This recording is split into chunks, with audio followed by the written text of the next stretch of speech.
if you are habitually under consuming protein, you will soon develop intense cravings for high protein foods and feel like crap in general terms throughout the day. You might even develop symptoms like hair loss and let's talk about protein, a protein primer.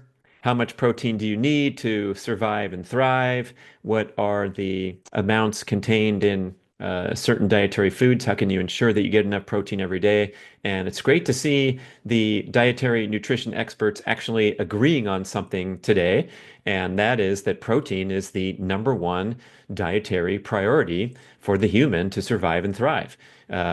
Carbohydrates and fats are important nutrients too, but as you might have heard from the low carb community, there's no biological requirement for carbohydrates in the human diet. We can actually survive for long periods of time on zero carbs, and that's happened throughout evolution. You hear about research from the Inuit. You talk about the ketogenic diet or going into ketosis and making ketones in place of glucose when we're in starvation state or we're not getting adequate carbohydrates from the diet. We also have essential fatty acids that are important to get from diet, but we also have the amazing ability, the evolutionary honed ability to store a lot of fat on the body for use as energy over long term, especially when dietary calories are scarce. But we need to consume protein. We need to have an average daily protein consumption in order to support the building blocks of life and the functioning of organs and systems throughout the body. Otherwise, we'll perish. So that becomes the dietary centerpiece. Even today, you want to get a sufficient amount of healthy, nutritious, natural, easy to digest carbs to fuel an energetic life and obtaining natural essential fatty acids from the diet for hormone and cellular health. But we have to nail that protein intake. And I say average daily protein intake because we don't need to reach our target perfectly every single day. We can survive and thrive quite well having an occasional 24-hour fast or perhaps a couple few days where protein consumption is lower than normal, as long as we make up for it and get that average in the optimal level over the course of a week or a month or a year. So, interestingly, many people are believed to be falling short these days on optimal protein consumption. And one of the reasons is the popularity of so-called restrictive diets, where you are fasting for a certain period of the day, you're eating in a restricted time window, like the popular 16/8. So you're fasted for 16 hours of the 24-hour day, and you're eating all your calories in a time window such as 12 noon to 8 p.m. Also, the ketogenic diet, when it became popular, the emphasis was on fats and extreme restriction of carbohydrates. And so when you're emphasizing high fat foods, a lot of times you fall short on optimal protein intake. That's now being rethought. And the also the long time recommendations to make sure you're not getting too much protein or you'll blow out your kidneys or your liver and suffer health consequences are now being reined back by many experts. So we had these sort of alarm signals going off in years past where we wanted to be careful not to overconsume protein. Oh, it'll throw you out of ketosis was one of the messages of the keto diet phase. And that's now being pulled back, and we have center focus now on getting adequate protein, especially because if you're spending time periods not eating, especially if you're following a plant-based diet where you're systematically eliminating most of the high protein foods in the human diet, you are in the high risk category and at a huge disadvantage to naturally getting sufficient protein in your diet over the long term. It's also difficult to optimize protein because there's not a lot of quick on the go snack foods that are high in protein. Mostly when you go to the store and you look at the energy bar section or the packaged, boxed, wrapped, quick energy food section, they're mostly emphasizing high carbohydrate foods or high fat snacks. It's also not easy in meal prep to throw together a quick lunch for the kid or head off to work with some Tupperware with a bunch of high protein options. I'm thinking of hard-boiled eggs, and like in the old bodybuilder days, the chicken breast would go into the Tupperware, and the bodybuilders would be sure to get their protein throughout the day. But we're generally trending toward these processed snacks, which are emphasizing carbohydrates, a lot of times heavily processed nutrient deficient carbohydrates. So it looks like we're have the objective to get most of our protein from proper meals, sit down meals where we're following animal-based recommendations to consume meat, fish, fowl, eggs, and those types of high protein foods. But again, as I mentioned, with the very strong plant-based community, when they're eliminating those foods and forced to get their protein by combining beans and rice, you've probably heard of that one for a long time, where a complete protein is one that contains all the nine essential amino acids. There's nine essential amino acids and there's 11 non-essential amino acids, totaling 20. But the term essential means that you must obtain these amino acids from the diet. The body cannot make them internally, but with the non-essential aminos, you actually can build proteins internally in order to get your eyes or your kidneys functioning or your muscles recovering and so forth. So the essential amino acids are the critical focus on the diet, and a complete protein contains all of them. Any animal-based protein is a complete protein because obviously it's the essential life force or the building block of the animal. So when you consume an egg, that is the ultimate example of essential life force, right? The life starts with the egg. And so that's, of course, a complete protein. But when you're putting together the micronutrient analysis of brown rice and black beans, they are collectively contributing to become a complete protein when eaten together, providing all nine essential amino acids. However, when we get lost in the many internet articles talking about how a plant-based eater can get enough protein, and they say beans and rice together are a complete protein, we also have to evaluate the amounts of the various important proteins, various important essential and non-essential amino acids, and also the bioavailability, the ease of digestion and assimilation of these proteins. So you have an inferior quality protein that still might be a complete protein, and you have the most optimal and nutritious protein, which would be found in the animal foods category, where your body does not have to do a variety of conversions and chemical reactions to obtain what it needs from, for example, the egg or a, a cut of red meat, which contains the many essential and non-essential amino acids in optimal levels. In particular, we have to be concerned with the amino acid leucine, which is the trigger for muscle protein synthesis. So you want to hit what's called a leucine threshold with a meal or on overall daily and lifestyle intake in order to trigger muscle protein synthesis. So the body's particularly sensitive to the ingestion of leucine, and if you get enough of it, it's believed to be around 2 to 3 grams, you will initiate the process of muscle protein synthesis. So when you go to the gym, you do a hard workout, you come home, you consume a smoothie or a high protein meal, you make sure you get 2 to 3 grams of leucine, and then you will kickstart, turbocharge the process of protein synthesis in the muscles, organs, and systems that need it, right? So your muscles are tired, they're ready to recover, they're ready to uptake glycogen to restock glycogen stores, and they also want their amino acids so they can rebuild and have you come back stronger and healthier. For comparative purposes, for example, a single egg contains around 500 milligrams of leucine.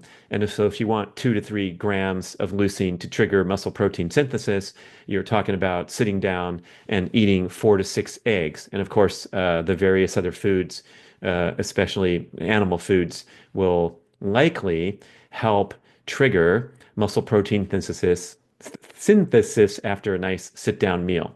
So there's a little primer on what's happening in the body when you're consuming protein.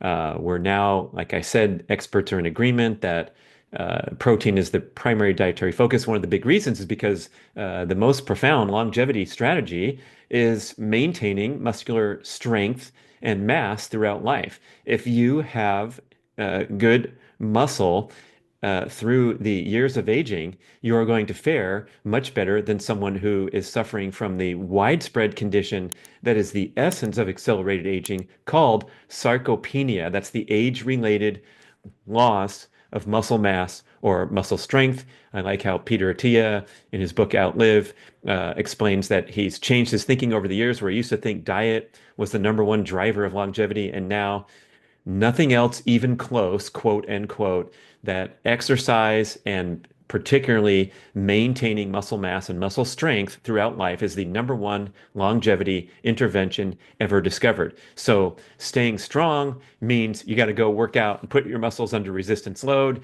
You got to perform sprints. You got to get sufficient aerobic conditioning. And of course, in order to do that, you need sufficient dietary protein, and most or many people are at risk of falling short. I mentioned the plant-based crew and those enthused about fasting and time-restricted feeding, and then we also have the standard Western diet, which is so laden with nutrient deficient, high carbohydrate, grain-based processed foods that it kind of crowds out your potential to consume sufficient dietary protein. I talked about the different bioavailability, where the beans and rice versus a nice hamburger, steak, or eggs. And then when it comes to supplementation, the research is very clear that whey protein, that's the derivative of dairy protein from the cow, it's actually a byproduct of manufacturing cheese, is where they first discovered whey. They used to throw it away back in the day, but now whey is on top of the heap as the highest bioavailability score of any other supplemental protein, vastly superior to the plant proteins that you see often, where typical plant-based proteins are made with pea or hemp or rice, things like that. You're going to need many, many scoops of a plant-based protein, a typical plant-based protein, to equate to a smaller dose of whey, because the body so readily digests and assimilates the whey. It hits that leucine threshold and so forth. Similarly, you're going to need to eat big piles of rice and beans and other foods in the plant-based category that have protein. You may have heard among the grain family, quinoa is the highest protein of any grain, so it's highly touted as a great protein meal, but it pales in comparison to having a few eggs or having a steak or having a hamburger. Again, your nutrition choices are going to be hopefully well informed and maybe perhaps based on moral concerns where you're choosing plant-based. But if you are in that category, in the high risk category for protein insufficiency, it's really important to pay attention and perhaps consider a targeted supplementation regimen for sure if you're not getting it routinely from diet, especially if you're not eating for 16 hours every day. Because there's only so much protein that you can consume at a meal before you hit that satiety factor, because protein is by far the most satiating food, even more so than fat. Reference or witness how you're not really going to raise your hand if I ask, how many of you have overeaten eggs or omelets and felt terrible versus how many have overeaten potato chips or ice cream. So protein is so naturally satiating that once you eat a single steak or 4 or 5 eggs or whatever your high protein meal is, you're going to feel like you've had enough. Therefore, if you're only eating for, you know, a limited time window during the day, and you have two sensible, moderate to high protein meals, you still have the potential to fall short. So that's where the supplementation comes in. And if you are on a time restricted eating pattern, I would strongly recommend consuming perhaps a scoop of protein, just mix it in water, very simple drink to have in the morning, and perhaps again, toward the bedtime in the evening. This is from one of the world's renowned protein experts, Dr. Don Layman. He's been on a lot of podcasts. He was the mentor for leaders like Gabrielle Lyon and Lane Norton, I believe, when they were doing their studies. And he says the timing's super important and strongly recommends getting some protein in soon after waking up. Because in fact, when you wake up from an overnight sleep, you've been in a fasted state for a while, and you will proceed into a catabolic state, a breakdown state, because you've been fasted for so long, and now you wake up and you're asking your body for a more energetic output to go about your busy day. And so that's a great time to get protein and get anabolic processes going, or just avoiding catabolic processes that are caused by waking up and being in a fasted state and continuing in a fasted state, or having that high carbohydrate all-American breakfast, which is not really addressing your protein needs. Very little protein in cereal, orange juice, toast with jam, muffins, scones, waffles, pancakes, and so forth. So that's why an egg-based breakfast is a great way to get your protein needs going and your anabolic processes going.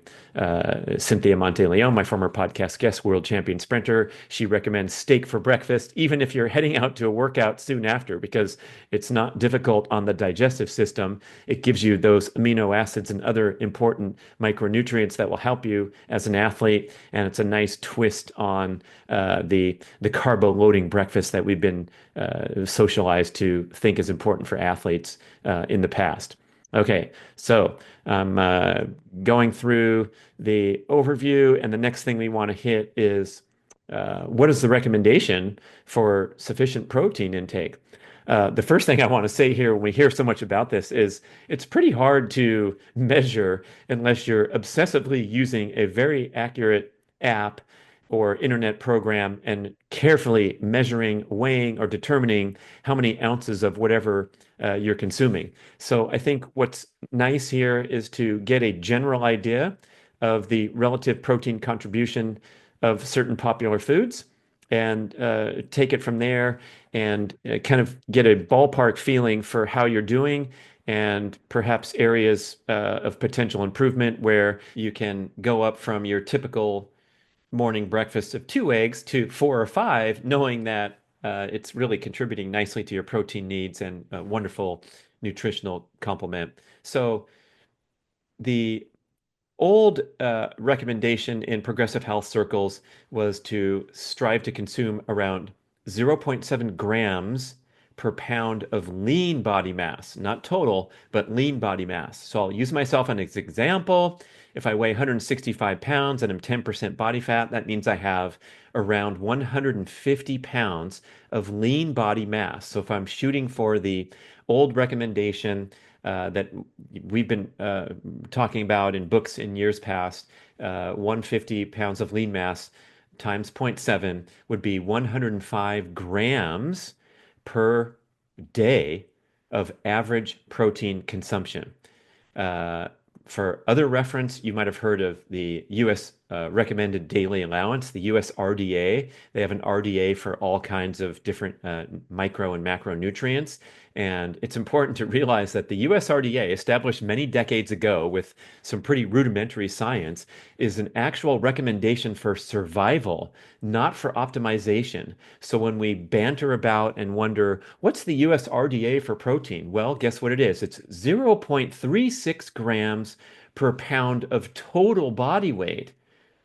So if you're talking about me again, going back to my total body weight of 165 pounds, 0.36 grams per pound per day is only 59 grams of protein as meeting the RDA for my individual example.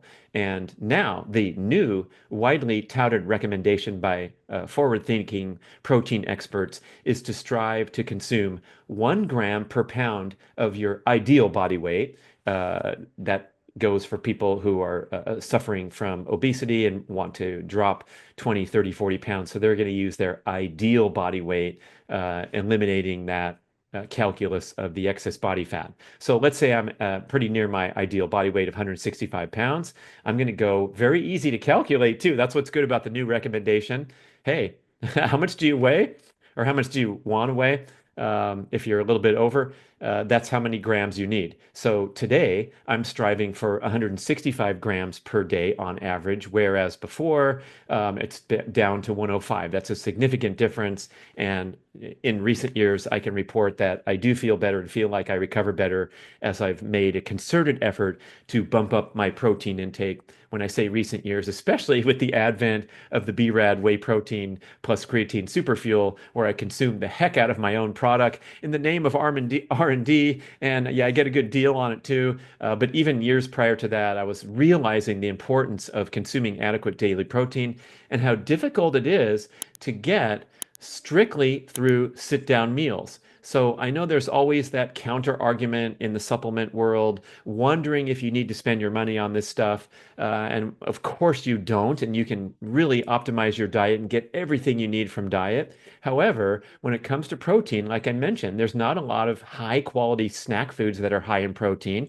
And when you're talking about sit-down meals, they take preparation time typically. It's not like you can zap the sweet potato in the microwave for 7 minutes and then throw some butter on it. There goes your fat and carb requirement. Pretty easy. But with protein, we're talking about cooking eggs, cooking up meat, cooking up fish, cooking up chicken, and so forth. So I'm a big user of protein supplements to make sure that I'm traveling around that 165 gram intake per day rather than drifting down, down, down and below 100 into the survival range instead of thriving. Okay, here are some reference points.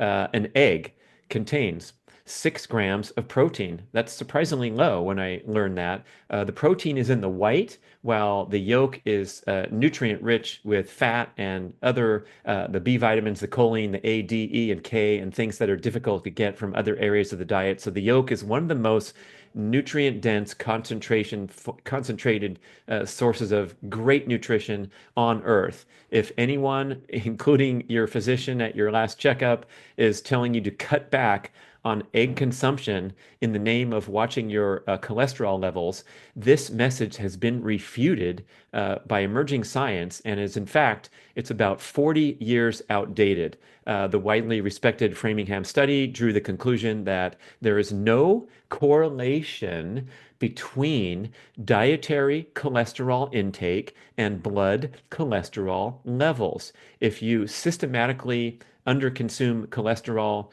for whatever reason or recommendation, or your plant-based diet is low on cholesterol foods, your body will produce extra cholesterol to meet your needs. Again, no correlation between dietary cholesterol intake and blood cholesterol levels. How about with heart disease? Well, interestingly, a UCLA meta-study that was greatly covered by Dr. Ron Sinha on his Meta Health podcast reported that 80% of heart attack victims have cholesterol levels that are deemed to be normal. Many of these folks have had their cholesterol levels suppressed by statin drugs. And so they're unhealthy. They've been prescribed statins because they're heading down that disastrous path. They've been taking the statins for 5, 10, 15, 20 years, whatever, and they suffer the fate of a heart attack due to a variety of adverse lifestyle practices, particularly driven by oxidation and inflammation from eating bad foods, not exercising enough, having too much stress, and all the other proximate causes of heart attack. But it's certainly not cholesterol. That message is 40 to 50 years out of date. So, eggs, again, have fueled human evolution for 2.5 million years. In fact, it was access to these nutrient-dense foods that drove the development of a bigger brain in our great branching off from our ape cousins on the family tree to eventually rise to the top of the food chain with our big brains. So that's the plug for keeping these high protein foods front and center in your diet. By any means necessary, if you refuse to eat animal products, you're going to go find some very good sources and focus on them. So an egg has 6 grams of protein. An 8-ounce steak has 50 grams. 1 pound of ground beef, which I routinely eat, most days of the week, really, I'll throw down an entire packet of ground beef, and that has 65 grams. So if you're hitting a steak, you're hitting ground beef, you're consuming eggs routinely. And in my case, I'm usually taking at least 3 scoops a day of the B.rad superfuel, which has around 17 grams per scoop. It also has 3 grams of creatine per scoop. That's getting me looking pretty good with that goal of 165 grams a day. So 3 scoops of protein would be 50 grams. If I'm consuming 5 eggs, which I routinely do if I'm making eggs in the morning, that's 30 grams, 5 times 6, right? Consuming a pound of ground beef, I've trended toward consuming less steak and more ground beef because it actually has superior nutrient profile to steak because they're grounding up some joint material and other things that are healthy and difficult to obtain from other areas of the diet. So that's a 65 right there. So I have a pound of ground beef at 65, 3 scoops of eggs at 50, 3 scoops of protein at 50, and 5 eggs at 30 equals 145 grams per day. Doing pretty well when you also consider incidental intake of other foods containing a bit of protein. Um, that's an interesting, brings up an interesting topic about Dr. Ted Naiman and his wonderful concept of the protein to energy ratio.